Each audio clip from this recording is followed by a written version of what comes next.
টাকা বেশি থাকলে লোকে বালি দেখতেও দুবাই যায়। কথাটা শুনতে খারাপ লাগলেও সত্য এটাই যে যদি আপনি একজন মহিলা হন তাহলে আপনার রং, রূপ আর ফিগার একটা বিরাট ফ্যাক্ট।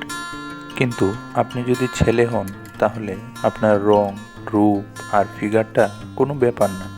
আপনি ইনকাম কত করেন সেটাই আসল কথা। ঈশ্বর আমাদের দুটি কান, একটি মুখ দিয়েছেন যাতে আমরা বেশি শুনি আর কম বলি।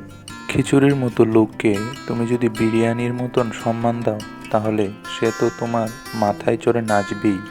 বিচ্ছেদের পরেও কিছু মানুষ অচেনা নম্বর থেকে ফোন এলে এটা মনে করে এই বুঝি সে। টাকার কেন দরকার? কাউকে না খেয়ে শুতে দেখলে বোঝা যায় টাকার কতটা দরকার।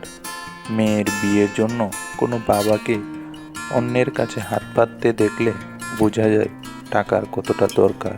টাকার অভাবে কাউকে পড়া ছাড়তে দেখলে বোঝা যায় টাকার কতটা দরকার। টাকার অভাবে বিনা চিকিৎসায় কাউকে মরতে দেখলে বোঝা যায় টাকার কতটা দরকার।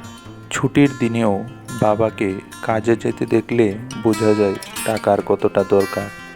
পতিতালয়ের মেয়েটি যখন খদ্দের থেকে 1000 টাকার নোট নিয়ে ঘৃণার চোখে বলে এই সমাজ আমাকে বেশ্যা বানিয়েছে, ঠিক তখনই দেশের কোনো প্রান্তে আরেকটি মেয়ে পরিশ্রম করে 100 টাকার 3টি নোট নিয়ে বলে ধন্যবাদ সমাজকে, এই সমাজ আমাকে কাজ করার সুযোগ দিয়েছে।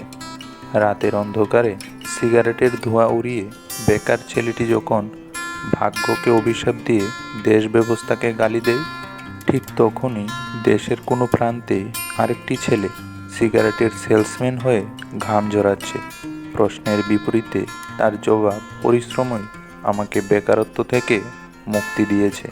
কোনো নিষ্ঠুর সকালে কোটিপতি সন্তান যখন বৃদ্ধা মাকে বৃদ্ধাশ্রম নিয়ে যায়, ঠিক তখনই একই শহরের অন্য প্রান্তে গরিব ছেলেটি অসুস্থ মায়ের মুখে একটা রুটি তুলে দিতে ঘুরতে থাকে দাঁড়ে দাঁড়ে এবং মায়ের চিকিৎসার জন্য সবার কাছে হাত পাচ্ছে।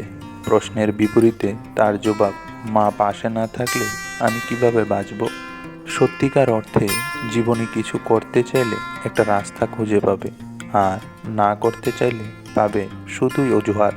পৃথিবীটা ঠিক তেমনই, যেভাবে আমরা দেখি সুন্দরভাবে বেঁচে থাকার জন্য রাস্তার অভাব নাই, কিন্তু আমরা সে রাস্তাটা খুঁজে নিতে আগ্রহী নই, বরং সবসময় ভাগ্যকে দোষারোপ করি। উদ্যোক্তা হন, পরিশ্রম করুন, ভাগ্যকে দোষারোপ করে নয়, বরং কর্মের মাধ্যমে ভাগ্যকে পরিবর্তন করুন। তো বন্ধুরা, আজ এই পর্যন্তই। ভিডিওটি কেমন হলো কমেন্টে অবশ্যই জানাবেন। ভালো লেগে থাকলে চ্যানেলটি অবশ্যই সাবস্ক্রাইব করুন, লাইক আর শেয়ার করতে ভুলবেন না। ভালো থাকবেন, সুস্থ থাকবেন। ধন্যবাদ।